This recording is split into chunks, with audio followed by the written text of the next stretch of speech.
All right, Bob. So a few weeks ago, I sent out a survey to submit questions to us to answer in the podcast. About 140 people gave us questions. 2 times ago, we got to 7 of the questions, I think. Yeah, 7. And then 1 time ago, I think we got to 1 of them. But this time, I'm going to hold us to lightning round because I have a timer, 1 minute. So we're going to hold our responses to that because we got a lot of questions to get to. Let's get to it. What do you say, Bob? I say these are famous last words. Yeah. So Balas from Hungary, good old Balas from Hungary says, Dear Bob, I relate to all the podcasters, but I relate to you, podcasters meaning the co-hosts, and me, but I relate to you most because of the way you speak to your wife in a vulnerable way. Meaning that you talk about how you talk to your wife. Yeah. I do that too. I do that to my friends all the time. Do you think tragedy shapes you? So Balas is saying, I'm like you, Bob, in that I speak very vulnerably. So Balas is to people. Cute. It's cool, is what we're saying. Yeah. And then Balas says, do you think tragedy shapes you to be more empathetic, meaning tragedy in one's life? I'm asking this because I'm trying to figure out for myself that if I hadn't experienced relational traumas, all those positive qualities about myself would be gone. What do you say, Bob? Without question. Yeah, absolutely. There's a full minute to fill, Bob. This is lightning. Oh, we get the whole minute. I thought the minute part of I had to devote some of the minute to the actual question. Okay, got it. Question free space. Yeah, without a doubt. And I've had this same thought. Would I be who I am and what I consider my some of my good qualities? Would I have them if I hadn't gone through what I did? I don't think I would have them. But, it can't be known. But I don't think I would. And so to that extent, I'm grateful because I like me. I like these parts of me. And I want to have them. But I don't actually think I would. Yeah, but experience shapes everybody. So it's not really, how am I doing? 48 seconds now? It's 12 to go. Oh, you said 12 at exactly 12 seconds. I'm very good that way. Experience shapes everybody. So... but I do think that that's the case, and it sounds like you feel similarly. You're grateful for your sensitive, or whatever you call it, qualities as well. Yeah, empathy. Yeah, I don't know, obviously, but I would say that I would frame you as someone, because just imagine if you hadn't been through what you had been through, who you'd be. I don't know. I would imagine that you wouldn't be as empathetic or vulnerable. I don't think so. Yeah. Yeah. So there's that. Yeah, there's that. All right, next question. Mm-hmm. Bronwyn says, I'm studying to become a therapist. What was the biggest lesson for you early in your career? Bob, what do you say? The biggest lesson? I don't even know. What do you think they mean, biggest lesson? About being a therapist, I think. Like the thing, like I'm guessing Bronwyn's like, speed my education up a little bit by telling me big epiphanies about what you learned in grad school early in your career. Yeah, okay. Compassion is a really huge deal, and everybody comes from somewhere. And so when I was in therapy a long time ago, I was poo-pooing somebody who was using, remember the stranger had the personals? Mm-hmm. Yeah. And I think it still does. Oh, does it? Oh, I don't know. I haven't looked at the stranger in so many years. Doesn't matter. It's a local, anyways. Yeah. So alternative newspaper. Yeah. Yeah. And it's cool. I like it. Anyways, they had the personals, and I was talking to my therapist, and I was poo-pooing people that use the personals. It's not a natural way to meet. I don't know. I had a bug up my butt or something. And she's like, well, it's as legitimate a way to meet somebody as anything. So why not? Like, da-da-da. And I stopped, and I really, respected her. And so when she said that, it stuck to me. And the thing I find value in it is there's so much experience that I don't have that it's in my interest to open myself as best I can to the viewpoint of the other, even when I don't know what the hell that is. Wherever people coming from, whatever experience they have and whatever it's taught them, they got that honestly. So the best thing I learned early was to start practicing opening my mind. And it's not like, oh, I got that done in about 6 months. No, I'm at it 30 years now, and I'm still stretching. Yeah. So you remember learning that early in that moment, you're saying? I remember learning that early in my career. Yeah. Like when would have been, do you remember? Just like... Well, that's more evolution than, a discrete moment. But I was just wondering if there was a moment where you're just like being chastised or I don't know. Or like you suddenly realize, wait, am I judging this client or something? I can't point to anything, though. If I thought about it a lot, I probably could come up with a couple of moments, and they might be painful ones, chastisement or some version of that. But I don't have one right now, and it's lightning round, so. Sure.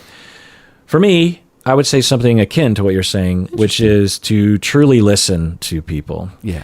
That will become particularly compromised as you learn theories and ethics and practice and techniques, because universally when I'm working with early trainees, novice trainees, they are way too much into their head, which is on one hand a pro because you want to think about things, you want to consider all those things. Sure.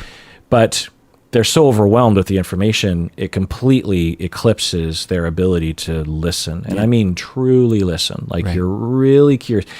There's a possibility that as a therapist, you will listen to people in a way that you've never listened to anyone before, because the person is paying money or time and effort for you to professionally listen, Yeah. So it's sort of like if you're a professional gardener or something, and someone hires you, you're going to probably pay even more attention to the process as to when you're just doing it on your own. Anyway, next question. Janice says, I need your help. My therapist of 11 years is retiring. Mm-hmm. He's been a great therapist and deserves his retirement. However, due to my abandonment issues, relationship trauma, avoidant personality disorder, and various other issues, I have immediately shut him out as a result of his announcing retirement. His retirement isn't happening until June of 2023 next year, but I feel so angry and so betrayed, so alone, that I can't even look at him or even meet with him. He doesn't deserve my raging anger, but I've refused to meet with him. He's giving me his space. He's giving me space, though. I don't have the energy or interest in going through all the hoops to find a therapist I click with. I did a brief online search through my insurance company's website, and no one is accepting new clients. Due to my avoidant personality disorder, panic disorder, etc., I don't have family or friendships to rely on. My only corrective experience has been my therapist, and I've lost him. On August 9th, last month, he told me he was retiring in June of next year, and I was so upset, I just left the session in the middle. After asking him to remove me from his schedule, he asked to meet me again. I agreed and took 5 Xanax just to get through the appointment without raging at him. I've not met with him or heard from him since then. This overwhelming anger is so new to me that I don't know how to handle it. It's so much I can't even explain it in an email. You are now my only connection to the rational world. I need help. I need to not be alone. Bob, what do you say? Wow. I'm very sorry that you're in that pain. And I'm really hoping that you'll keep at it, because it's not June yet. And there's time to have the experience of your relationship, and it's really meaningful, obviously, really meaningful to you. So I don't know. Maybe you can't really get out of the pain of the thing, like maybe that's just inevitable. And I don't mean to make light of it or be glib about it. But I do mean to be, real about it. Like it is part of the price, is that all things are impermanent, including the relationships that we have with the people that are really vitally and truly important to us. And maybe you will, and maybe you won't. But I'm really sorry about the pain that you're in. Yeah. Yeah, absolutely. Same. The way I would conceptualize this is similar to the way you are conceptualizing it, Janice, which is that you went through a lot of traumas, relationship traumas early in life, and probably have some disorganized attachment reactivity. Obviously, I'm not diagnosing or saying anything, but meaning that when you have desperation naturally, as we all do, for closeness and security and safety and connection with other people, validation. But given your history, you have not found people that you could be that way with, or it's overwhelming to get close to people and feel those feelings of fear. And then you find a therapist that you actually really click with, and the therapist really takes care of you and proves to you, demonstrates to you that he can be trusted. And so you open up, you take down the walls, you start to have those corrective experiences. You say it's your only corrective experience, which wouldn't surprise me. The more relational traumas we go through, the harder it is to engineer corrective experiences outside of therapy. And it's hard to find a therapist that actually knows what they're doing along these lines. So I get it, and it's hard. And your story is very understandable and not your fault. And then when your therapist says that he wants to retire, you intellectually understand, well, he should be able to retire, and it sucks, but he doesn't deserve me being super angry at him. And there's nothing inherently threatening about this, but I feel extreme fear and extreme anger at him, which is, again, totally understandable. The feelings are a result of the emergence that you opened up to him. You let down the walls for the first time, possibly since you were a young child. And the desperation and the needs are that of a young child. You're not immature. You're not a young child, but the unbridled nature of the dependence and the hope and the desire for safety is primordial. And then when someone, when a parent, for example, when you're 4 or 3 years old and a parent dies, for example, it's not uncommon for the child to be extremely angry at the parent that died, even though obviously it as long as it wasn't purposeful death or any sort, it's not logical to be angry at one's parents, but it's a common response because the child is so needy naturally, and also doesn't have the developmental maturity to extend themselves into other people's shoes. We can only do that when we're fulfilled enough in our security and made to feel worth it enough. And then we can finally, once we establish that, then we can actually start to occasionally extending ourselves. So there's nothing about your story that surprises me given your story. So, and as Bob says, it's just, it's going to happen.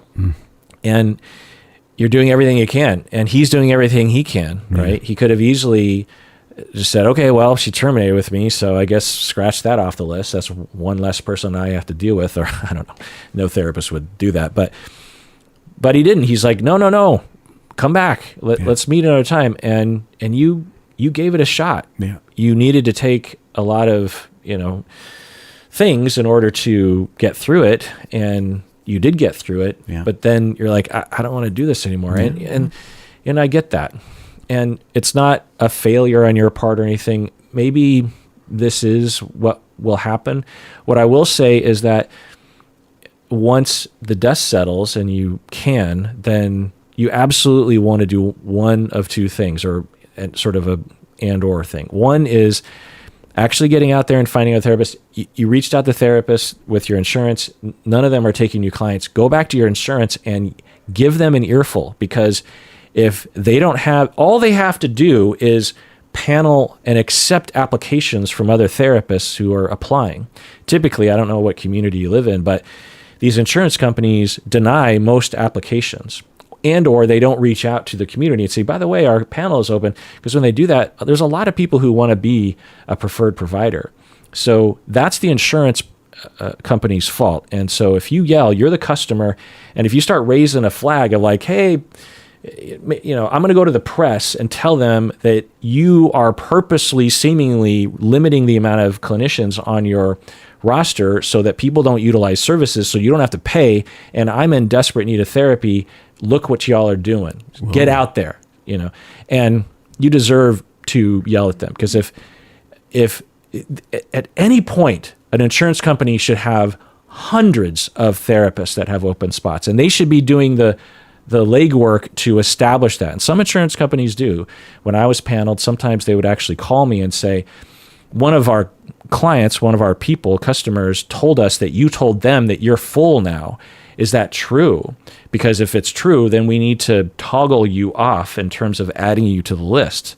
And because we want to give a viable list to our customers. So, yell at your insurance company, because if that's happening, then that's on them. And or if they don't immediately open up the panel within a week and give you a long list of therapists, which isn't likely to happen, then you demand that they pay in full to an out-of-network person, not the regular out-of-network rate. They pay the exact same rate that they would normally pay to an out-of-network therapist. It's complicated as how that were to work out, but someone's paying money, either you or your employer, someone's paying money for that insurance company to do their effing job, and they are not doing their job. So tell them that. It's like going to McDonald's and ordering a Big Mac, and they just don't give you a Big Mac. It's like, well, all the cooks are busy today. It's like, well, I already paid, so, it's your business. The other thing that I would do is try to engage with your therapist. Again, you have 9 months of therapy that you could be doing during this time. And at the very least, it's a buffer zone between you and the next therapist, but so much, benefit can happen from that. I would really try to consider that. Of course, it's up to you, but now, if it is truly overwhelming, then you have decisions to make. But I could imagine it getting a little easier from session to session, that once the reality of it kind of settles in, maybe it's not as hard. Also, you can express anger. You don't abuse your therapist, of course, but you can sit down and say, all I can feel right now is anger at you. Can we talk about that? Your therapist, given what your description of them is, in all likelihood, is an expert on being able to be open to that. Obviously don't stand up and throw stuff around. Doesn't sound like you're capable of that, but you could be, on the inside just bursting with anger and energy. And I have had clients like that with me, it's a wonderful opportunity. I know as a therapist that if I can prove to my clients that I can withstand their anger at me and not shy away and stay in contact, and also not be destroyed personally, not be personally diminished, and wilted by someone's anger at me, then that is one of the most important corrective experiences one could have, because that's a true emotion that challenges your attachment figure's attachment to you and dedication to you. Anyone can be, as a therapist, dedicated to a client that is easy.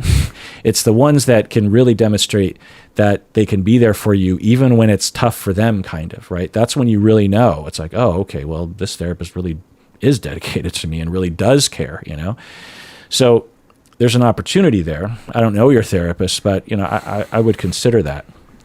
So the other thing is getting connected to other people, even if it's just temporarily. You say you don't really have anyone else, but try, even if it's just a crisis line or something. But find someone.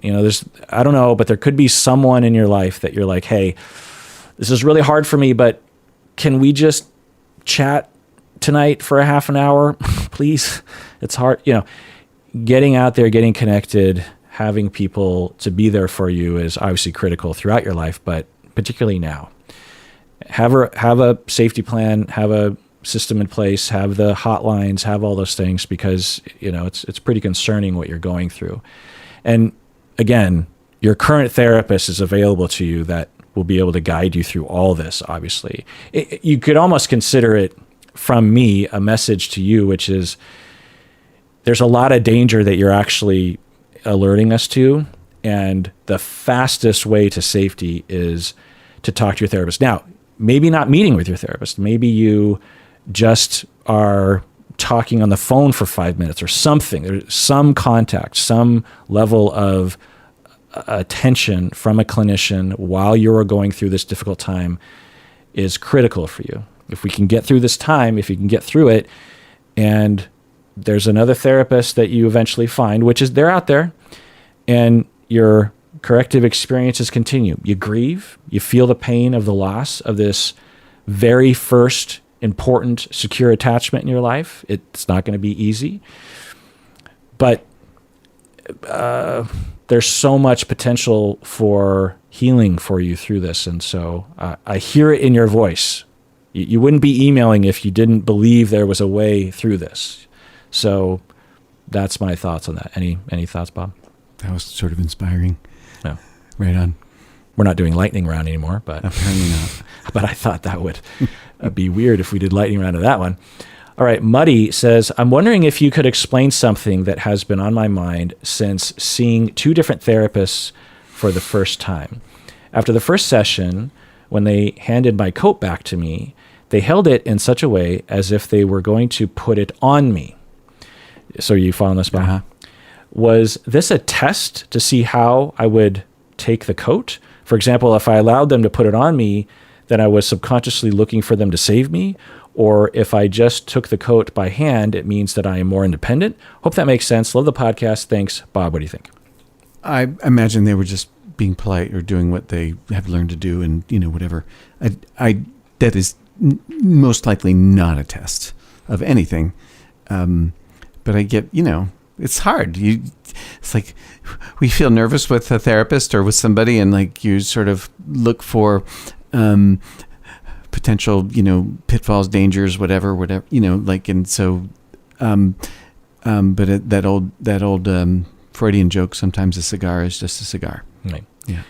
Yeah, exactly. That's what I thought. It would be extremely weird for a therapist to quote unquote test a client in that way, because it really says nothing about the personality. Right. Like, what would you be trying to learn? Yeah. Yeah. And you could always ask your therapist. Yeah, which absolutely. is what we always say. Shellnaries says, will you be doing any deep dives for House of the Dragon like you did with Game of Thrones? And what I will say to that is I want to, and I love it. Have you been watching House of the Dragon? No. You watched a little bit of Game of Thrones. A little bit. I love House of the Dragon. Yeah, you mentioned. I wish it honestly was drawn out a little. I think they learned from, well, anyway, I love the show House of the Dragon. So if you're, episode 4 just came out. So this episode that we're recording right now might after, so who knows, maybe episode 5 and 6 and 7 are terrible, but this show doesn't have a single flaw yet. Everything is perfect. The writing, the directing, the acting, the sets, the CGI, the storyline. It's just perfection. It's so good. Are we going to do the deep dive now? No. So the question was, are you gonna? Do you think you will? Well, I don't know if there's enough material, honestly. Oh, okay. Because I just don't know. But I plan on, I'm cajoling Berto to watch it because we often will nerd out on it. Right. So at some point, there will be a conversation. Anonymous, she says, I used to self-harm as an early teenager and still carry a lot of shame for this, even though I'm in my 30s and have been in therapy for about a year now. Any advice for someone struggling with self-compassion for things they've done as a teen? Bob, what do you think? When I ran the DBT skills class, many of the participants in that had a history of self-harm, and they'd have scars on their body and, like on their arms. And we had a rule, you can't show any current wounds. And that's it. I would encourage... Because they would trigger... Yeah, because of the potential contagion. It could trigger somebody else. But scars, let your freak flag fly. Yeah. I say, take your shirt off, let people see. This is your body. It ain't going to change. This is the body that you have, and it's okay. Mm-hmm. And yeah, are people going to think it's weird? They might, right? Marcia Linehan has some pretty intense scars. They were photoed for a newspaper article, the New York Times several years ago or whatever. Marcia Linehan, the developer of DBT, which is the primary or most popular modality working with people with suicidality. So I'm going to say something I think is a little bit weird, which is I always liked that she wore short sleeves and that those scars, they were red, raised, they were there, man. They were not subtle. That she had no compunction about it. As far as I know, didn't have any kind of self-consciousness about it. She was dressing in a way that felt comfortable to her. And I always liked that. Mm-hmm. And the scars actually became, white noise. Just didn't even really notice them. Yeah. And I suspect that that's what's likely to happen in general when people just let their bodies be their bodies. Mm-hmm. Yeah, I mean, I get why you have shame around it because of people shaming you. Mm. There's nothing to be ashamed of. No. Shame is a good emotion for when we do things that are shameful, like when we purposely try to kill someone or harming a defenseless animal or something.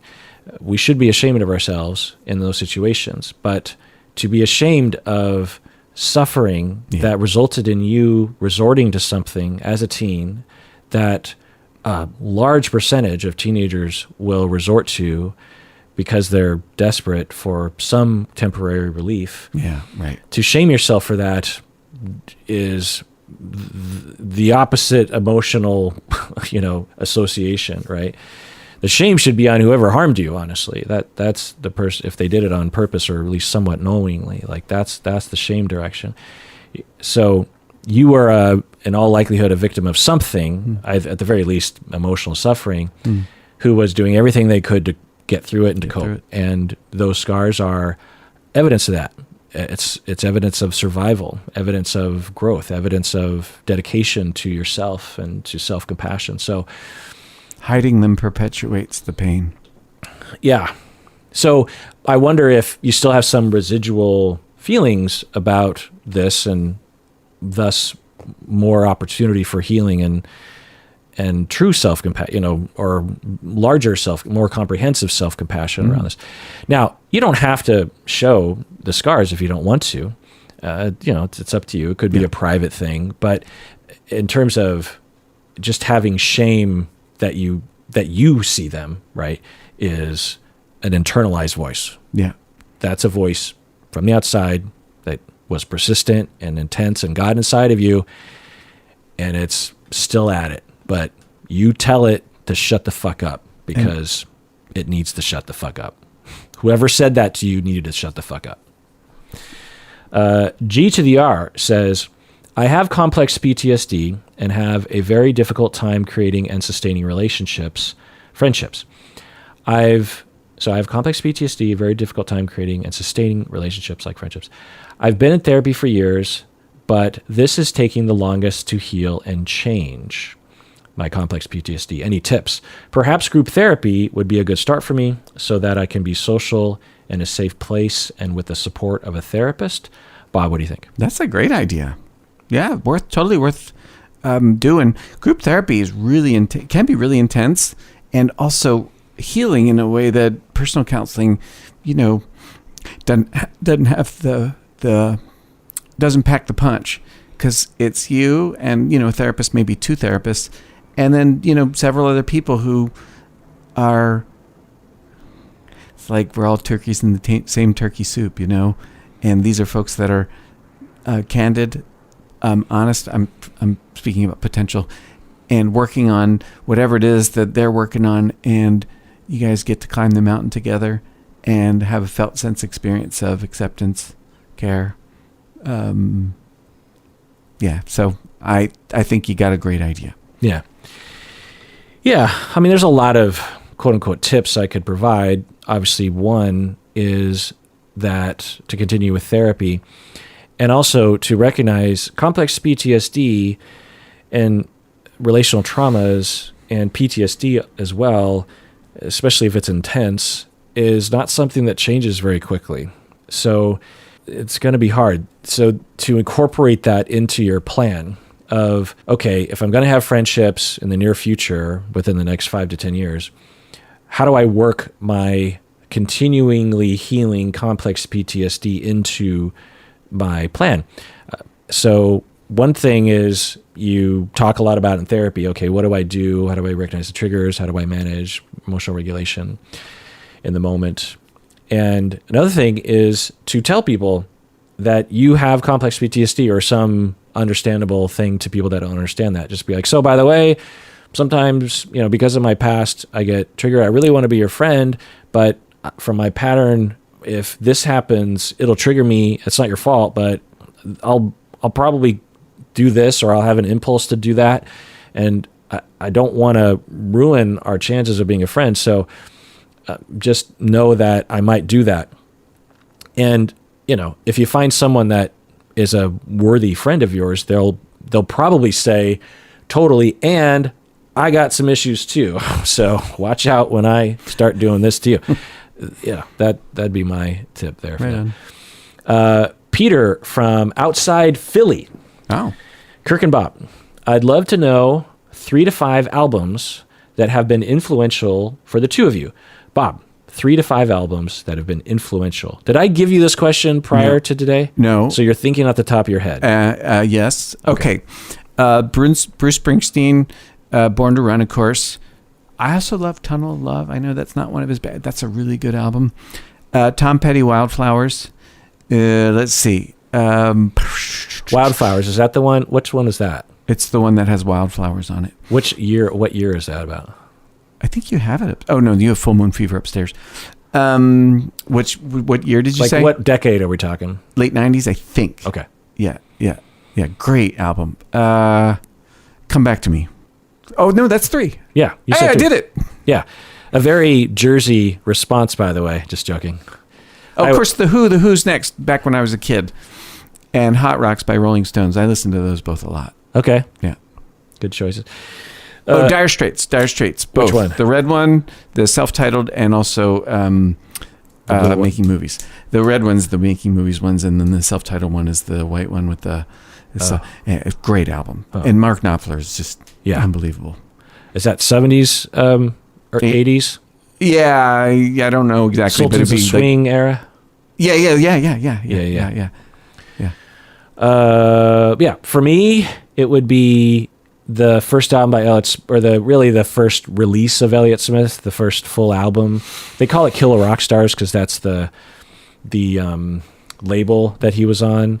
And so, that first Elliott Smith album, it's so meaningful to me and so good and so rich and detailed and emotional and well written. And in fact, this microphone I'm speaking into right now and the vocal processor that I use, which has compressor on it and everything, I went to Guitar Center in Seattle and had a little bit of money, and it was like, okay, I'm going to actually buy a real microphone and a real preamp.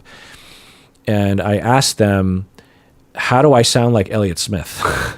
And they sold me. It's like, you said, well, you're not going to sound like Elliott Smith, but I think you're looking for this kind of thing, which will maybe give you the ability to dial that in. And so I bought it, loved it, did not sound like Elliott Smith because I'm not Elliott Smith and never will be. That will happen. Anyway, another album is Talking Book by Stevie Wonder. Often you'll see it behind my head in videos. It's currently up by my phonograph upstairs. 1971, 1972, Stevie Wonder. Perfect album. Heard it when I was a kid. Loved it ever since. My dad had it. Catching up with Depeche Mode, it's a best of album that came out before they became popular. So they were kind of wrapping up their first few albums and giving their what they thought were their best songs, and I got that when I was in early high school, and had never really heard Depeche Mode before, and it could just completely. Actually, I had what we call now a goth person, but when we were kids, we called them bat cavers. And this girl Erica, I would sit with her on the bus, and we didn't know each other, but somehow we just became friends on the bus, and she introduced me to Depeche Mode, and she let me borrow the record and love it. Husker Du, their double album Warehouse from 87-ish. Husker Du is, think of like Nirvana. Like one of the major influences on Nirvana was Husker Du. So it was sort of like pre-Husker Du, and pre-Nirvana sound. And when I was 15 years old, that album just completely changed my life. It made me feel anger and rage. I remember I would listen to that album on headphones in my Walkman at school, and I'd be walking around high school with so much manic rage about the bullshit of our society and my school and how everyone's trying to be not everyone, but a lot of people trying to be popular and trying to impress other people. And I just sit there and brood, listening to Bob Mould sing angry things and angry guitar and angry drums. Anyway. And then Is This It by The Strokes, which you'll often see behind my head videos.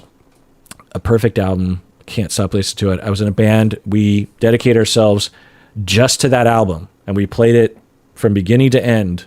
We learned the album, and I thought played it pretty well, except for me. Everyone else in the band was like perfect representation of The Strokes. However, I am no Julian, but no one is. All right, next question. Giovanna rhymes with Savannah. Oh, Giovanna rhymes with Savannah. Okay. Says, can a preoccupied attached person have a casual sex relationship, and still have their needs met? Oh, by the way, we need to take a break. So let's take a break. Let's take a break. All right, we're back from the break. Giovanna says, can a preoccupied attached person have a casual sex relationship and still have their needs met? Is there a version of that type of relationship, casual sex relationship, that can be healthy? Or is that ripe for more attachment injuries? Bob, what do you think? Well, oh, heck. What do I think? I think something. I think that you're interested in exploring your erotic self and having sex with somebody. I think casual sex means you're having sex with somebody that you're not in a committed relationship. Is that what that is? Usually. Yeah. Okay. So you're interested in exploring your erotic self, and that's one way to do it. And I think maybe what you're saying is, hey, my attachment insecurities are going to get evoked when I enter into a sexual relationship with somebody, which I think, is that typically what people experience? I know for me it is. Like, if I enter into a sexual relationship with somebody, it ain't casual for long. It depends, right? Yeah. For many, it can become... Yeah. I mean, we have to define what we mean by non-casual, because it could be intense emotionally, but at the same time, you don't want to commit to the person. No, exactly that. That can create a conflict, right? But the emotions that come up and the insecurities that come up in sex, it wouldn't feel casual. I don't know if there is such a thing as like free sex. Like, I think there's always, like sex that's just this sort of physical. Well, it's not true. I take it back. I think for many people, sex is going to evoke attachment insecurity. And so my thought was, well, you'll know if it evokes your attachment insecurity because it'll show up. Mm-hmm. And if it doesn't show up, then looks like it's going okay. Yeah, because there's a lot of factors that are particular to you and the relationship and where you're at in life. Yeah. What I will say is lightning round for myself. I'm setting the timer because there's a lot to say. But can a preoccupied attached person have a casual sex relationship and still have their needs met? The answer would be yes, they can, but not necessarily. Meaning that the preoccupied person, like everyone, needs attachment security, and the preoccupied person though is preoccupied and hypervigilant about that, having a casual sex relationship could really trigger them because, either both or one person is like, look, I'm not really looking to make this deeper or more secure or more committed. And so to the preoccupied person, that could really be a constant trigger to them where it's just like, am I not enough? And so, but if you keep that in check, then, that's possible. And you're in therapy or you focus in the moment to be secure, like, well, I'm secure with them now, and I don't want a long-term relationship with no one. Then you say, is there a version of that type of relation that can be healthy? Yeah, absolutely. Casual sex or not has nothing to do with healthiness. It just has to do with, as you say, getting your needs met. and not harming yourself. Yeah. But when you talk to the general public, they will say something different because of our puritanical past and present. Sarah says, can you talk about the difference between disassociation and distraction? When is some distance from your emotional world healthy, and when is it not? Bob, what do you think? Yeah. By the way, they type disassociation. It's dissociation. Yeah. Technically. Yeah. Distraction is simply shifting attention off of, like, say in this case, something painful to something else. Like one of my favorite ones is go to a movie. Smells the popcorn, the screen, the whole thing. So distraction, really useful as a way of getting through either an intense situation like a crisis or a really rough period of time like a grieving period or whatever. Really useful to have distraction. It becomes a problem when it becomes avoidance. And avoidance is like when the thing needs my attention. So I always think that, balancing distraction with emotional intending is, it's not a 50-50 thing. And what that looks like moment to moment might be different. But always avoiding is not skillful. Always avoiding is not skillful. Pardon me. And dissociation, I see that as sort of like an automatic process let me start over. Dissociation is an automatic process that humans develop, as I understand it, around age 5. Daydreaming is dissociation. Before pre-5, yeah. Pre-5. Okay, great. And so all humans are capable of it, and it's, not a bad thing. Though oftentimes when people are talking about it in the psych context, they're talking about like numbing out, checking out, sort of disappearing. And I think its most severe form would be like losing time or losing consciousness and waking up somewhere else or whatever. It's a sign that your body's telling you you're in danger. Now, it doesn't mean you are in danger. It just means your body's reacting as if that's the case. And this is a thing that it's learned to do to keep you safe, right, or help you survive. Yeah, absolutely. So, in brief, what I'll say is that I'll just say ditto to what Bob was saying, right on. And also I'll say that the term dissociation has a few different meanings depending on the clinician that's using it. In the clinical DSM sense, dissociative disorders are the kind that we're talking about. We're talking about dissociative identity or other kinds of dissociation, depersonalization, derealization, and other forms in which, due to early childhood trauma, a mechanism is developed that's very helpful, which is to check out completely or partially. And that mechanism is retained neurologically, and thus when there's any kind of a threat that even hints at threat, even if there isn't any logical actual threat, the individual will have this mechanism kick in and they check out.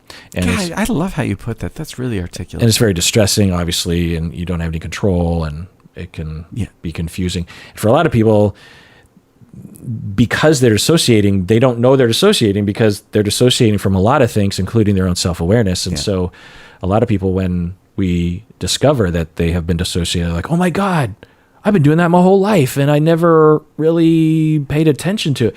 So there's that. But we also originally and continue to use the word dissociation more generally in the psychoanalytic defense terms, in which one might consciously or even unconsciously just distance themselves or even distract themselves, kind of. So the psychoanalytic term, which is the original term, is a much more general term for a defense where we distance our consciousness or our attention from distressing things. And there were wide varieties in which people would apply it. So it kind of depends on what you're talking about. And then you say, when is some distance from your emotional world healthy and when is it not? It depends, case by case. Certainly there are moments when it would be healthy, so to speak, overall, to distract yourself from your emotions or to, quote unquote, distance yourself. But to chronically do that and to do it in a way that isn't necessary, which I would think is most of the time, because people feel like they have to do that, is obviously not great for people. Melissa says, how can one stop being attracted to potential partners who trigger their attachment injuries, such as a person who is anxious but attracts avoidant partners? So Melissa, how can one stop being attracted to potential partners? I think avoidant people. She's like, I'm anxious, preoccupied, and I'm attracted to avoidant people. How can I stop being attracted to avoidant people? I think is what they're saying. Bob, what do you think? Do you think that happens? I know people say this. It's like, well, I attract a certain kind of person. I never really bought into that. Yeah, I mean, it depends on what we mean, but that's my experience is that What? people will have, once they have enough partners, they will look back and see trends in the partners that they were with, whether they attracted those individuals and or they were attracted to or sought them out consciously or unconsciously. That's what I've, obviously it's not universal and it depends on what we focus on, but yeah. That sounds like data mining. What do you mean? You mean cherry picking? Yeah. Yeah. It could be. It could be. Okay. I don't know. I can hold that loosely. What was the question? It's a good 38 Special song. Hold on loosely. I know. I use it all the time. Well, my writing teacher uses it. Don't let it go. Yeah. I watched a whole little documentary on 38 Special. Professor of Rock YouTube channel. Highly recommend. He's really What great. were we talking about? Distraction, right? What? Anyways, what was the question? I can't remember. Well, your answer is you're not, I think is what you're saying. You're telling yourself a story, Melissa, that you are attracted to a similar attachment style is what you're saying. Yeah, actually, I hate to be pinned down, but I am saying that. And perhaps what happens is certain things cause a response, cause my anxiety to bubble up. I don't really like my answer anymore. Stop here. Yeah, well, that's the nature of speaking off the cuff. Sometimes you just start an answer, and I do this all the time, and then halfway through you're just like, what am I saying? I'll just end it there. Yeah. and our person is unhelped by, at least by me. Well, Melissa, what I'll say is that it is my belief that people are attracted to similar cues and familiarities, projective identification, repetition compulsion, familiarity. So if you find for yourself that you, as a preoccupied person, are attracted to a lot of, or you see a lot of avoidant partners in your past, there's a number of different ways of looking at it. One is kind of what Bob is saying, is that they might not actually be avoidant. It just might sort of turn out to be that way, or you're narrativizing it that way based on dynamics or something, but it's not actually inherent in those individuals' personalities. But what I'll say is that the way that I will work on this, because plenty of clients will come to me with this issue, is one, awareness, and two, corrective experiences through long-term therapy. So when you learn to notice the cues, then you can, at the very least in the short term, avoid the impulses. Like you go on a date with someone and you start to learn the cues of like, oh, I think that's avoidant. And in the past, I would see that and just be blindly attracted to it for all these reasons. But now I know that might actually just be me trying to replay an old tape that I had with my dad or whatever. Oh, I like that. And although I am still attracted to that because I haven't had enough corrective experiences, I need to be careful and not just throw myself at this person. Maybe I need to slow down or reevaluate or even just manage it. Just be like, hey, by the way, I'm detecting some of this in us, this dynamic, or at least I'm being triggered in this way. And so I'm in therapy and I just want to alert that this might develop, and I want to avoid falling into that trap. You could be with an avoidant person and engineer it to be healthy. Preoccupied and avoidant people can develop very healthy, secure relationships. So you have a lot of self-awareness. And the second component is corrective experiences, which often results in literally not being attracted to the wrong people anymore and being better able to communicate about your issues so that you can manage them. Because it's not about not having issues. Everyone got issues. It's about managing them. Anonymous says, does it ever make sense to have two therapists at once? I've been experiencing an issue my therapist is not specialized in, and he has encouraged me to look into getting another specialized therapist. But it's taken years for me to become comfortable with this therapist, and I don't want to lose that relationship. He says that both could exist simultaneously. Have either of you ever seen that in your own practices, Bob? Yes. occasionally people have a very specific thing that they want to work on, and the therapist that they have a relationship with, very much as this person is saying, is really positive and helpful, but what's needed is outside the scope of that person's expertise or whatever. So they get a therapist that specializes. I don't think it's always easy, though, because, one must be, I think in order to avoid a situation where you got two cooks stirring the pot, you want to be real clear about who does what. What's the division of labor here? And then stay in the lane. So if I'm working with this one therapist around trauma, or maybe they're doing like some kind of trauma work, like exposure or something like that, then leave it at just that. And the other things that are going on in my life, maybe they have to do with my work life or my personal life or whatever, that I rely on the other therapist for. Keep it clean. Have you ever been in a situation where you didn't manage, or the client didn't manage that, or the clinicians didn't manage that, and something negative happened? I have never been in that situation. Yeah. Yeah. I mean, imagine it happens, because it's not easy. I think, though, that can be probably best avoided if you're real clear with everybody up front who's doing what is the division of labor here. Like, be really explicit about it, not sort of iffy, so that you don't have to get into a situation like that. Yeah. Yeah. But I don't know that it's, anyways, keep going. No, please continue. Well, I can see where it actually might be quite hard to do. I probably wouldn't want to use a relationship with one therapist to talk about the other therapist. Like, that could be kind of odd. Probably, though, if that happened in my practice, if I had somebody that was seeing another therapist, I would be referring them back. Like, you have a problem with this. Well, it's what I do here anyways. You have a problem with this therapist. It's really a good idea to take it up with them. And I'll coach if you need me to, but really, if you want to get any traction with that one, it's really best to be talking to that therapist about whatever it is. Mm-hmm. Yeah. I mean, the reason why I ask you if you've ever been in a situation where, because that's almost always what people bring up, often as a reason to not have two therapists. The reason of, going in different directions, they'll say, cross purposes in therapy. And I feel like it was more talked about early in our careers, but I would 90, maybe +% of the time, the person giving the lecture or whatever would say, you can't have two therapists at once because there's a risk of it going in opposite directions, and that would be harmful to the client. And I, in graduate school, would just absorb that and say, okay, well, that's the way it is. The party line, right? And then over time, I started to actually question that, because when I occasionally would run into that situation, like because of a family therapist, it's very common to have other therapists involved with the family. Right. The parents might have a couples therapist. The mom might have an individual therapist. The 13-year-old might have an individual therapist. There might be a psychiatrist and a social worker and a caseworker and a wraparound services person.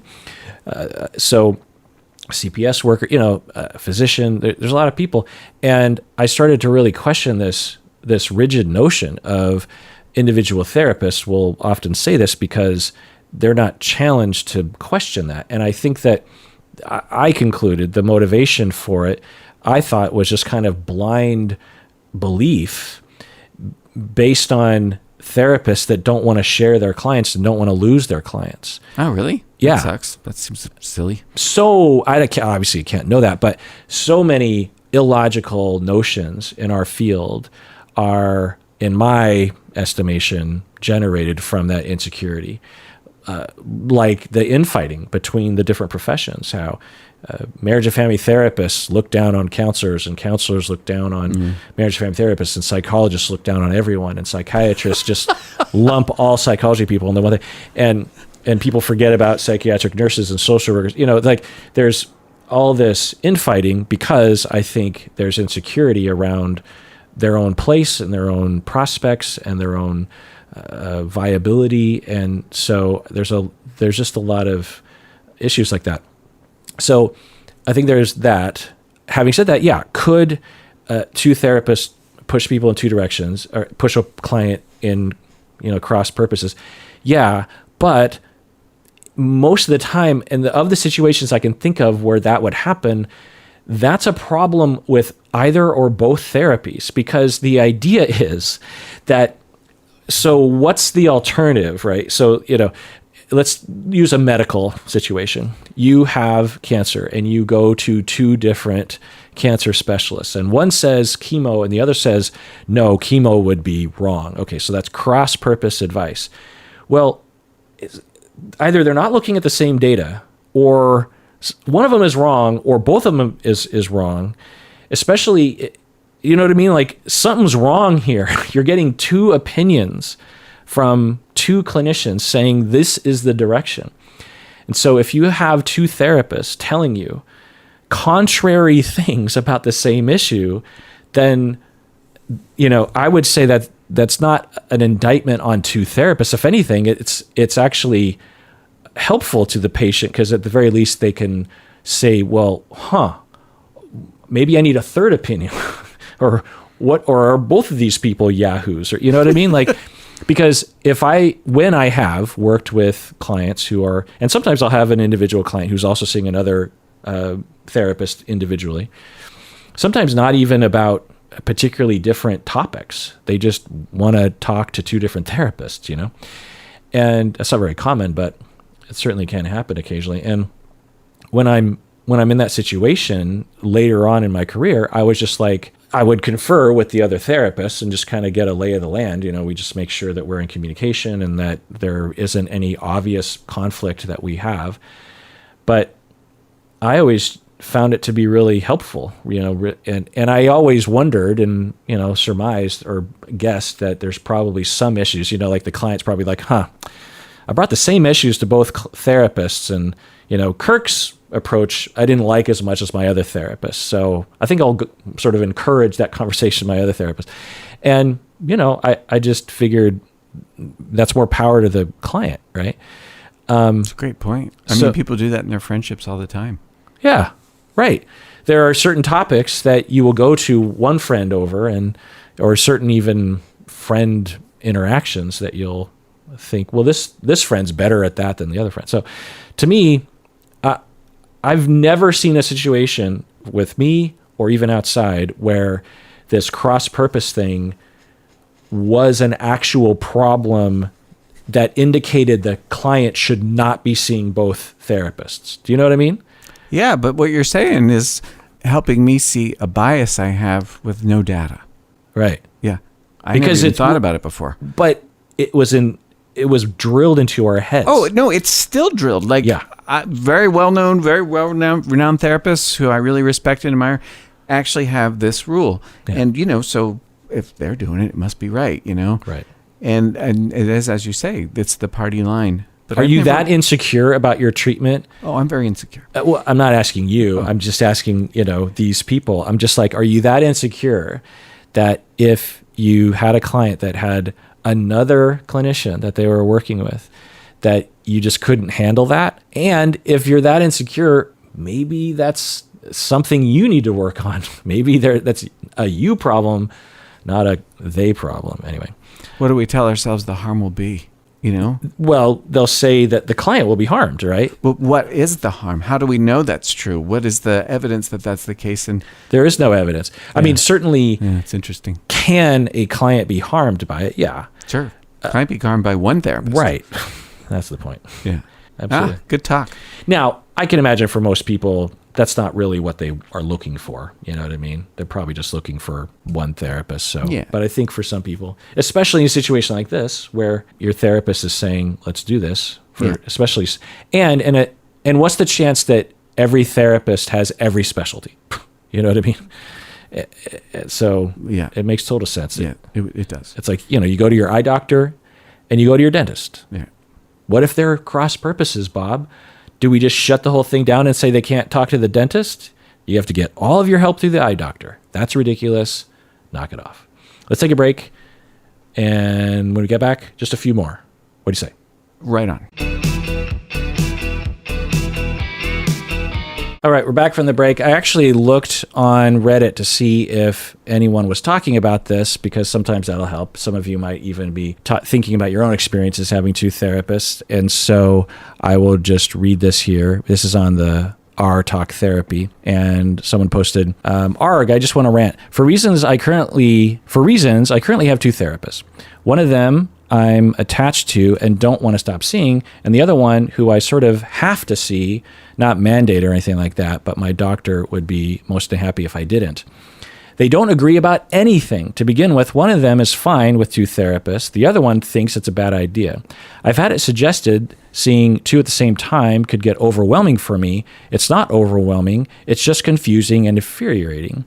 As far as I know, these two therapists have never met, but they seem to automatically disagree with whatever it is the other one has said or suggested. There's an open dismissiveness from both sides, I think, about each other. Yeah. Right? They're like, oh, that other therapist doesn't know what they're talking about. Yet they're both well-educated and experienced and successful and even work in similar styles. They are both perfectly nice and intelligent. Is this some weird power game of I'm the important one and you need to listen to me? So there's that experience, which I think it's very possible of what they're saying. The fact that the therapists haven't talked to each other is alarming. And the fact that they are at least coming across dismissive of the other person's approach. It's one thing to note of, oh, well, I've already established an open line of communication with that therapist, so I'm not going to undermine the therapist in front of the client. I will go to the therapist and say, so I just wanted to run some things by you. Let's talk. That's what you do, by the way. You don't triangulate the client into it. Yeah. Another person chimed in and also commented, said, I saw two therapists for about a year, one through work in which I tried to keep our conversations about work-related stress, and the other outside of work dealing with my core issue, which was an eating disorder. At times, conversations would overlap depending on how significantly it was impacting me at the time, but for the most part, having this lane of separation was helpful for all of us. So there's that person. Yeah. And the other person says, I definitely have had this happen with my current therapist and my current psychiatrist. Mostly it's a problem of my psychiatrist doubting decisions that my therapist has made or where to draw the confidentiality line. I don't know what that means. And I understand how frustrating it can get. I trust my therapist fully, and so it hurts when my psychiatrist questions her motives. So, yeah. And then this other person said, so to me, what that illuminates is a problem with the clinicians, not the fact that it's two people, not the fact that the client is seeing two therapists. Who knows what was really happening, but those stories, and so it's a very convenient rule to say it's bad for the client to have two clinicians when it, in all likelihood, therapists can't handle having another clinician involved with their client. That's the problem. And you notice how they frame it as cross purposes, meaning I don't want any other clinician telling my client to do other things, because then I actually have to deal with that and actually wonder if I'm actually right or not. And my client will be in a position to actually make that evaluation, which I can't handle. So that's what it sounds like to me. Yeah, right. Again, the proper way is, again, to create a lane, as that one person experienced, and or frequently talking, which as a family therapist, I would do all the time. Just do anyways. It was critical that I talked to the individual therapists of these. In fact, I was usually the coordinator because I was the one that was seeing everything. Yeah. And I'm like, I wonder if this teenager is being honest with their therapist. I just want to check in on that to make sure that they're not going down some weird triangulation road. But anyway, another person, a therapist, chimed in and said, as a therapist, I am concerned about this because it is in psychology's code of ethics that two practitioners cannot treat the same patient for the same concerns because of the exact issues. Not sure about the professional counselors who operate under ACA ethics or social work ethics, but I imagine that it has to be similar. Could create a problem for the client, but it isn't saying it's unethical or necessarily harmful. Right. So case-by-case basis. So we have here a therapist claiming to be a therapist on Reddit, claiming that it is unilaterally always unethical for, I think that's what they're saying, for two practitioners to be working with a client, I guess especially if it's on the same issue. And we actually stopped the whole recording. I've read the ethical codes of all the professions multiple times, particularly APA, ACA, and LMFT. AMFT. And I know enough to know that I haven't memorized every word in the ethical codes, but I was like, I am 99.9% sure that is not in the ethical codes. One, it doesn't sound like an ethical code in our profession because they almost never say things like, it is unethical to, unless it's have sex with your clients. And even then, some of the ethical codes are like, well, it kind of depends on this situation. I mean, obviously not a current client, but a past client, some allow for possibilities with heavy caveats. But there's very few things in the ethical codes that say you just can't do something. Plus, I couldn't imagine that being considered unethical by any of the ethical codes, that you just can never have two clinicians working with someone. It's just a ridiculous notion. But because it was drilled into our heads, you have therapists online stating as such. It's one thing to not know something. Like, you don't know whether a bird migrates to the south or not. Like, that's probably inconsequential. But as a clinician, for you to not know something that you either have adopted or has been drilled in your head because of insecurity among clinicians, that results in clients being misled so that they don't get the best treatment that they deserve, is immoral in my book. To have a situation where it's be like if dentists are walking around going like, well, cavities, don't touch them, just let them be. That's the best thing. Like, you have an idea in your profession that is potentially harming clients, at the very least, disallowing nuance for case-by-case basis, and it just conveniences you, the clinician, and harms the client. It's upsetting, this simplistic, stupid stuff out there. Anyway, so next question. Lightning round. Mary Ellen, do you think as a white therapist working with a person of color, race, and cultural differences between the therapist and client should be brought up by the therapist? Do you think it needs to be acknowledged in the beginning of therapy and asking the client how they feel about it? Bob, what do you think? Absolutely. Yeah, absolutely. In fact, it's a great opportunity to do so. It can be really uncomfortable for white people to do that. Sometimes I feel uncomfortable about it. But I remember working with a client of a different ethnic cultural background than mine, and what he said is he's talked to a lot of people like me and nobody brings it up, and that he found it refreshing that I was at the very least acknowledging that it's there. Otherwise, it's sort of like making him invisible. Mm-hmm. And he didn't like that, and I don't blame him. I wouldn't like it either. Mm-hmm. Yeah. Right. So there's a whole research area of what we call broaching as topics like this in therapy. And there's a lot to consider because on one hand, generally speaking, you want as a therapist to have that at the ready or as an option and feel competent in the ability to do that.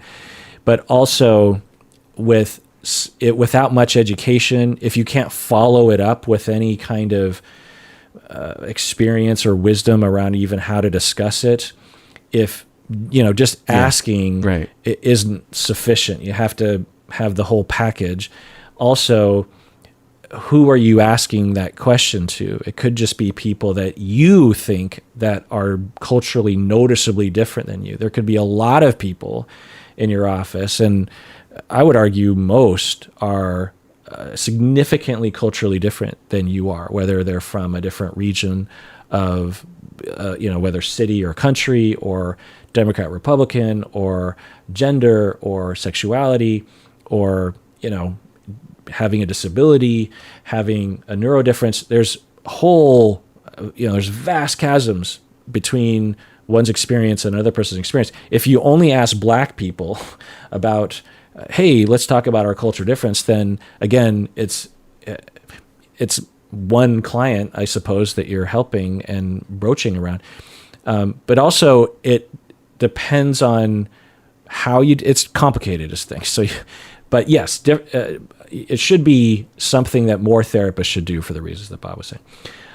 Emily from East Coast, Canada says, you never think of Canada having an East Coast. Oh, I've been to the East Coast of Canada. But do they refer to it as the East Coast of Canada? Shit, I have no idea. Because it's all north. Well, it's all like islands and coastlines, and because you think of the eastern seaboard of the United States, it's at least from afar, pretty uniform coastline. But when I think of East Canada, you think of Hudson and the Quebec thing that sticks out, and then all those little islands, and it doesn't. There's not like a line to. But anyway, You have a cultural blind spot. I do. I've never been out there. It's all just a big strange mess to me over there. But honestly, even our own Puget Sound is a big strange mess. I mean, in my head, I'm like, okay, I know where Vashon is. Yeah. I think I know how Bainbridge looks on the map, but so many times I'm like, I know Orcas Island is up, or I know Whidbey is up there, but I always overestimate like where and. Oh yeah, no, I could probably pick them out on a map if I had to, but yeah, Whidbey's a really but to big draw, island. can you imagine drawing the Puget Sound? I could draw Orcas because it looks like a horseshoe. Yeah, That's it. right. Emily from East Coast Canada, which absolutely exists, says, I'm starting to date for the first time in 5 years. Wow. And after a very dysfunctional relationship that I've spent the last 18 months in therapy working through. Okay, starting today after first time in 5 years after a very dysfunctional relationship I've been through. Okay, 18 months, all right. I find myself constantly finding issues with any dating prospects, some big, some small, but I can tell I keep finding faults as a way to avoid dating out of fear of getting hurt again. I am being extremely picky. Should I take the plunge and get out there or continue working on my attachment issues and trauma until I find myself more excited about the idea of dating? Thank you both for changing my life, my therapy, and how I view the world. Oh, well, Wow, you're that's welcome, nice. Emily. Emily, from definitely that exists, the East Coast. Bob, what do you say to Emily? Oh, I don't know. It's hard to know. I like that your insight. Your insight is I'm anxious, and so what my anxious part does is it finds reasons not to date, and it dismisses this one and this one and this one and so forth. And you looks like you really get yourself. That's good. Should you do it? I don't know. Maybe you could. I don't know what'll happen. There is the potential, though, to be more painstaking about it. Like, for instance, just because, just because you found a flaw, or, whatever you want to call it, doesn't mean that necessarily you should dismiss them offhand. Are there other bits? Do you find yourself at all looking for, their qualities? Do you find yourself drawn to any particular quality, or is it sort of like everybody's like suspect until proven otherwise? So I don't really know, though, what you should do. I don't think there's any way for anybody but you to know what you should do. And I'm glad you're doing it, because it looks like you want romance and connection in your life, and you're paving the road for that. So that's good. Mm-hmm. Yeah. I think the only thing I'll add to that with the lightning round is that I would have a system in place that can have a very robust system in place that can assure yourself that you are paying attention to your needs and your wants and your expectations and your distortions, because there's a lot of possibilities of what can happen. And I think what you're feeling is like, oh, this feels precarious. I don't know if this is good for me. And you don't know if it's good for you. It sounds like you want to get out there for a lot of reasons, but you're also like worried, and you don't. And so there's a risk of just, wandering into this without having checks and balances to make sure that you're okay through that whole process. So that's what I would say. Coping says, do you have some coping strategies for having to revamp who you thought you were? Do you have some coping strategies for having to revamp who you thought you were? Have you ever had such a situation in your life? For example, working in a new industry with a different culture you never had identified with before. Moving from conventionally attractive as yourself to conventionally mediocre. Always being the young one in a team to being the oldest one, being a sporty person to being impaired due to injury. Bob, what do you think? So what's the original question? Do you have any coping strategies for when you have to revamp who you thought you were? So you have a major change in how you see you see yourself yourself. and your life, I suppose, is, there's the you before and after. Yeah. And how do you have coping strategies? And have you ever dealt with that? I haven't that I can think of. And I don't know that I would suggest anything that were particular to that. But when it comes to coping with stuff that is what I'm presuming is uncomfortable or, uncomfortable. Yeah, one thing you can keep doing is observing and describing what is. Observe and what do you do for stress relief? Because, like let's say it's a job. That's 40 hours a week of your life probably. And if you're feeling like, out of sorts or like you're molting, what are you doing to look after yourself? Though we don't like to talk about self-care because it implies that self-care is this thing that one should do. One should just be living a life that gives one satisfaction. And I'm really paraphrasing, I think. Kirk, No, exactly. yeah, ranted about a couple podcasts ago. I don't have any more to say to that. Yeah, that's good. For me, I have dealt with this. For example, some of your examples are what I've experienced. Like, I think we recently talked about how I used to be seen as a very young, that's right, young, spry person, like well into my 40s. People thought I was mid-20s or something. And now that I'm 51, no one thinks I'm in my 20s anymore, which is fine, but it's an adjustment, I suppose. I don't think I have to cope with it because since I was young, I observed older people who would really resist acknowledging the passage of time and their age. And I always thought that was a missed opportunity. And, everyone can deal with how they want to, but Sure. I didn't want to be in denial of what was happening. I wanted to, if it sucks, I remember thinking to myself, look, if getting older sucks, yeah, but I'm not going to deny it. And I'm not going to act like it's not happening. Yeah. I'm not going to delude myself and avoid the reality of it, because if it sucks, I have to face it, at least when I'm ready to face it. But anyway, so yeah. I'm not going to have a lot of plastic surgery, for example, to stave off what I believe the signs of aging.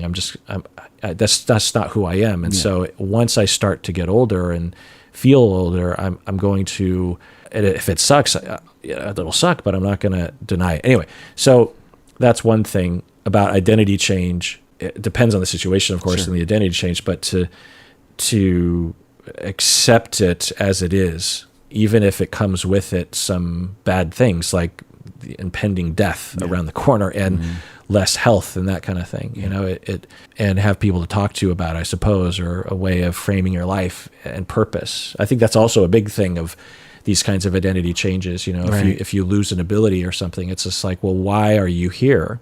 What's the purpose of your life in general? Right. And what's the purpose of your life now that your identity has changed? Yeah. And that can take a long time to uncover, potentially.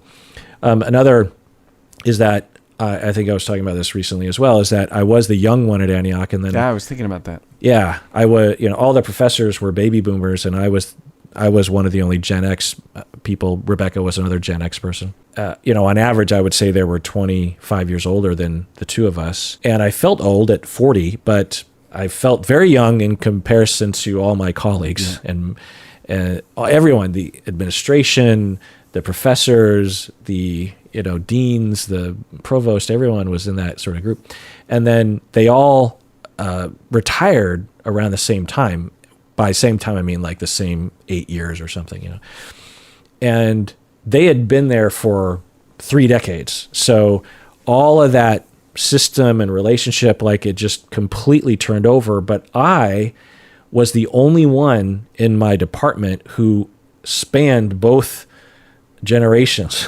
Like, there was, me and all the oldies, and then they all retired, and then all of a sudden it was me and all the youngies, and I was the oldest, I think. And then all of a sudden I'm in my 40s, and there's all these people in their 20s and 30s. So that was pretty interesting. And it was an adjustment because I was suddenly thrust into a leadership position. I mean, one, I was program director, but also just having that institutional knowledge and history was something that I didn't really possess in in relation to the people before. I don't think I had to cope with it, though. I don't think there was any about it. One thing that a person might find themselves coping with is the shifting perception of the world around. Like, how's the world treating me? Let's say there's an injury that's limited my physical mobility or something. The world's going to treat me different. That's its own thing. It just popped into my head. Yeah. Makes sense. Another one, Bob, that you might be able to know about is that before I started graduate school and met you, I was just a regular frat guy in a lot of ways. I was a musician as well, but I hung out with a lot of frat guys and sorority girls, and was of that world, and decided I was going to become a therapist. And then suddenly I was in your world and with other psychology-minded people, therapy-minded people. Not the same as a bunch of frat guys, right? I've been in your frat. Yeah. It's hard to see the appeal. well, no, I was just talking about the building, though. I'm sure the fraternity itself. No, the building was disgusting. Yeah, but the guys. We made it disgusting. It's a fine building, but we were not pleasant roommates to each other. Let's just put it that way. And I had to adjust this, and it took a while. And at first I thought I was definitely a fish out of water. I really felt like I'm faking something. Oh, right. Remember that thing you said, everybody's talking about empathy, and I'm not sure what that word means. Yeah.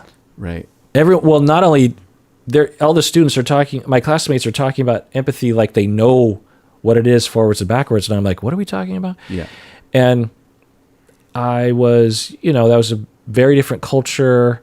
And my coping strategy was to just be quiet. Just be like, Kirk, lay low. You know what I mean? Observe. And I mean, do you remember anything along those lines when we were in our first year of grad school? The first thing I heard you say was, you're introducing yourself, and you said, and like every other person, I'm in a band. And I thought, I'm not in a band. I'm not that cool. That's the first thing you said. Yeah. That our first night together. But I mean, do you remember me being like a fish out of water or particularly quiet or anything? No, I remember getting, we were supposed to go out with Nanette and Laura after one night, and they bagged on us. And so you and me just went to the sit and spin, had a beer. And that was when I started to get to know you. And, but I never had the thought that you felt that way. I didn't know you felt that way. I always everyone. Thought, wow, that guy cuts his own hair. That's kind of, how do you do that? That's kind of cool. You never struck me that way. Yeah. Yeah, I think I just laid low. Mm-hmm. I think I was just like, okay, I'm in another world. Just be quiet, which I don't think it was the best strategy, honestly, and hindered, I think, my learning at the time. Yeah. And connections with others. Yeah. So that wasn't good. I absolutely could have. I mean, look, if I had a student like that now, and sometimes I do, where they were just like, look, I come from a completely different world than therapy. So I just want everyone to know I'm like really having a hard time adjusting to the kind of vibe that we're talking here. Yeah. I want to absorb it, but know that I don't feel like y'all. Yeah. And some students have the bravery and the courage to be able to say that. And so it's like, great, let's talk about it. But I didn't do that. They kick a door open for the others that are feeling similarly. Yeah, absolutely. Mm-hmm. Yeah, right. A lot of people will go like, well, I am kind of from that world and I feel like I have no idea what I'm doing. Yeah. So there's nothing different about you. I remember thinking Flora was looking at me funny because what I said in class, maybe sometime during the second quarter was, I'm sick of the word therapy. This is our professor. Yeah. Who I really like Flora. What were you saying? I said, I'm sick of the word therapy. And Flora looked at you funny. Maybe she didn't. Maybe it was. Well, what did you even mean by that? I meant I was just like inundated with, it was therapy. Just like repetition in your, like, torture of words or something. Yeah, and all the classes, and it's all like, and I was just sort of sick of it somehow. I don't know why. Yeah, I would never have said something like that because I would have thought that would have made everyone realize that I'm a hack and I should be kicked out of graduate school. But the last one that I could think of about transition of identity is, as a younger person, I had unlimited energy, really. I could work 18 hours straight and often would, and go to bed, sleep soundly the entire night, wake up, do it again. Yeah. Nonstop. And play hard too, go out a lot, stay out all night, get 2 hours of sleep, wake up, back at it. And I could do that, over and over. And on this podcast, I could work on deep dives, eke out hours, I would get all my work done, and then 8:00 at night, I'd sit down for 6 hours and work on a deep dive. And I could do that back then. Now I can't do that anymore. Like, it's my body. It's funny, over time I've realized, this is what other people are like. Cause when I was with other people, they would often marvel at how productive I was. They'd say, I don't understand how you do this, and this. And I was like, I don't understand why you don't. And now I think I realize, because most people around dinner time, they poop out. They get tired and they veg in front of the TV, and they're not productive at 1 a.m. You know what I mean? What do you think it'd have been like for you if you had this energy level when you were in teaching, working, 2 internships and classes? I wouldn't have done it. Yeah, it wouldn't.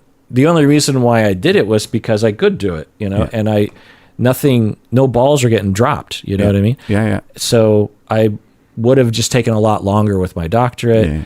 I probably would have stopped the band and the podcast. Yeah. I would have cut back on my hours at the university. I would have cut back on more clients and stuff. Yeah. But so I would have made it work, but I really wanted to retain my career as it was, right, while also getting a doctorate more than full time and doing dissertation, several internships. Yeah. And so I just made it work. You just jammed. And so I worked, 18 hours a day straight. It was 5 years? Intense. Well, it was 4 years. 4 years. 4 years. Yeah. Damn. So that's where, in and of itself, to get a full master's and doctorate in the span of 4 years, a psychology doctorate. It doesn't happen. No, it's because I worked the system to some extent. Because I was constantly planning ahead. And so, 2 years in advance, I was figuring out internship stuff and setting it all up and just, and when I look at my schedule from that time, it's just jam packed with all this stuff. And, at some point you have to go to the bathroom or eat, and when did I do that? It's pretty intense. I could not do that now. Yeah. I would be so ineffectual. My brain would turn off. Yeah. I would start to nod off all the time. I'd get angry about things. It just wouldn't work. And so that's something I've had. So that's something I've had to cope with. The other identity changes were just sort of like, that's weird. Yeah. But the energy. But this one it's like I have to grieve the loss. Because that was a big part of who I was. You missed the 18-hour drive. Yeah, I miss the constant energy. I miss and at no point in that constant energy was I slower of mind. Now, in the evening, my brain is not working right. Right. Sometimes the whole day my brain isn't working right. Right. Because of age. I'm not sure. Yeah. But and I've been actually doing a lot of talking with physicians and reading research. It's just like, is there some solution around this? And I've actually done quite a few things and managed to return to about 80%, 90% or something. But there was a good couple years where it was pretty bad, you know what I mean? And so it's a loss, and I have to grieve that, and I have been. And I have to lower my expectations for myself and take on more leisure, more vegging kinds of activities, especially in the evening, and just allowing myself to do that. I never was like that before. I would watch people, and at 5 o'clock, they would sit on the couch and just watch TV for the rest of the night. I never did that because I didn't want to. And two, that felt like a complete missed opportunity. I mean, I was like, think of all the shit I could get done from 5 to 2 in the morning. I mean, there's a whole swath of time. There's so many things I could accomplish in that time, you know? I could, whatever, you know? Yeah. And so, you know, I could go out and see 5 bands at 5 different clubs around Seattle, or I could call a friend. We'd go on a road trip and, you know, drive to Ellensburg and back, or, you know, I want experiences. I don't want to just sit on a couch. And now I don't sit on a couch, but I sit in my office and watch YouTube for 5 hours, because that's all I can do is just slouch and watch. You are a paperweight.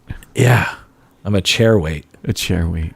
That's, you know, been an adjustment. So I have to say that's okay. You know, that's what it is. And there's but, you know, even in my leisure, you know, the reason why I don't watch Friends all night long, reruns, is because on YouTube I can actually learn things. Yeah. There's just so much to learn. I mean, don't get me wrong, I like to watch just mindless, silly videos, yeah. Or just whatever videos, but a lot of times I'm watching like educational and entertaining stuff, you know what I mean? Right. So, but I don't have to think very hard, and I don't have to move, and I could zone out for an hour and not really be paying attention, and everything will be fine. But anyway, so yeah, I mean, it's not a lightning round answer to that question, but sure isn't. And it's not really a coping strategy I'm telling people. It's, well, you're talking about grieving. Yeah. That is necessary for health, growth. I don't like those words. It's inevitable. Mm-hmm. So best to, if you're going to be in life's river, best to go down gracefully. Right. Not fight the current. Right. So part of the current is sadness or loss. Yeah. Yeah. Yeah. And I'd say I'm not particularly sad. I'm more, I think, in the way that this individual is framing the question of, it's a change of identity. Yeah. Right? I have to revamp who I think that I am. Right.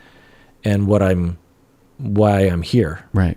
And because in the past, if I had all the energy, but I wasn't spending those hours from 5 to 12 enacting the purpose of my life, which is to make a positive difference in the world, I would have actually chastised myself to some extent. Be like, what are you doing? You're wasting important hours there. Right.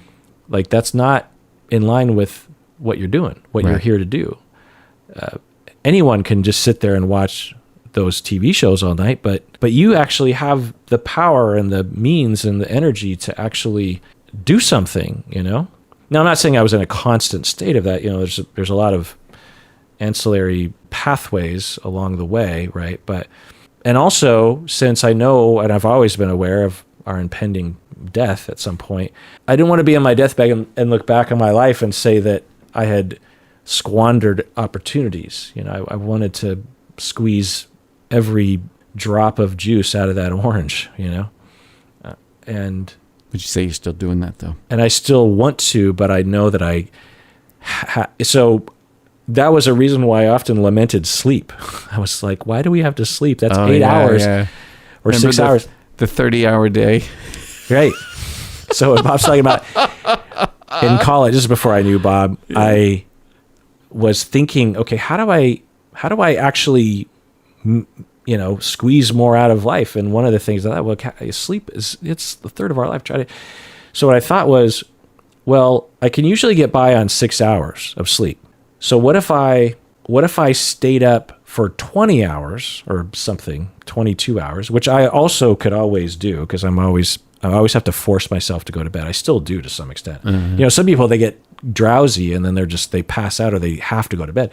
For me, pretty much every night, even with this lack of energy, I'm like, okay, even though I'm not really sleepy or tired, I probably should go to bed. You know what I mean? Yeah. But back then, so I said, well, I'll stay up for 22 hours and sleep for 6. So it's a 28-hour day. Or maybe if you remember me saying 30, but okay. Maybe not. So maybe it was somewhere in there. 22 and 8 hours or something. I don't know. Yeah. And in my head, since I was an idiot 19-year-old and didn't understand circadian rhythm and biology, logically it made sense, because it meant that I would only sleep 6 times every 7 days, if you get the meaning. Yeah, I do. But what I never understood is how the hell are you going to work in classes when it's supposed to be bedtime? I was a very undedicated student when I was in my bachelor's degree. You're saying I slept when it was bedtime. Yeah, I would not go to class. Understood. I determined, because I was a straight A student for the most part. Yeah. In my youth, and in college, I thought about it and I said, okay, what difference does it make if I get a 4.0 or a 3.0? Yeah. I get the degree either way. Right. Does it matter to the happiness and fulfillment of my life? And I don't know how, but I determined based on the information I had that it wouldn't matter. In fact, it would be illogical for me to work my ass off and get a 4.0 and miss out on other drops of juice I could squeeze out of the orange. You know what I mean? That you might find sweeter. Yeah. Like having fun and socializing and da-da-da. Yeah. And so I made a choice that I'd try hard enough. Yeah. And so in college, I started out with a 4.0, and then it slowly over 4 years descended to a 3.1. So I succeeded. Nicely done, sir. So it wasn't like I was getting, D's or anything, and I did work kind of hard enough anyway. I didn't want to be, because the other thing is often you're on a curve, so you're competing against all the other nerds, you know what I mean? Yeah. And that's a lot of competition. So I'd rather just, shoot for the middle. Anyway, so I would have 30-hour days, and I did that for a long time, and it worked for a bit, but then I started to really feel the effects, I think, because we did not evolve to have 30-hour days. No. Essentially, I was jet lagging myself every day. You need a 30-hour planet to make that work. And have evolved on one. So, it's been an adjustment for me. And I suspect that it will continue, The energy change. Yeah. Yeah. That, like when I talked to Phil, my mentor who died a few weeks ago. I'm sorry. I talked with him a few weeks before he died, tragically. He was saying that he was lamenting his changes in bio, because I think he was 77 when he died. And he was a prolific writer and a dedicated writer and a precise and detailed writer. Like he didn't F around when it came to writing. Like he took it very seriously and thought about it and revised and, and he was talking about how because, you're a writer and I've sort of written, when you're writing, you need, like whole swaths. You can't just sit down for 15 minutes and write. You need really concentrated time to get into the mode, refamiliarize yourself. You also can't put a manuscript down for 3 weeks and pick it right back. It takes a while to kind of like, where am I and what have I written? And essentially you have to have the whole manuscript kind of in your head as you're writing, because you don't want to repeat yourself. You're leading people down a path. You don't want to have it be all jumbled. Anyway, so he was talking about how in the past he could sit down and write all day long, or have good swaths of time and actually get progress done on these manuscripts. Yeah. And he was talking about how more recently that window of time that he could have the energy enough to really write well was a lot smaller, and it was bumming him out because it was taking much longer for him to finish his manuscript. And then when I think about that, that there was a hit and run, he died, was, killed, and he was I think he was close to finishing his manuscript, or at least, in the middle of one. And you just wonder, like, will anyone ever see what he was working on? Right. So, because he was talking about how this new manuscript was a furthering of his wisdom and learning, essentially. It was deeper. Right on. And more important, very important to him. Mm-hmm. He was talking about how he's just like, I'm getting into some really important things, So anyway. Well, on that note, Bob, let's adjourn. Okay. And everyone out there, please take care of yourself because you deserve it.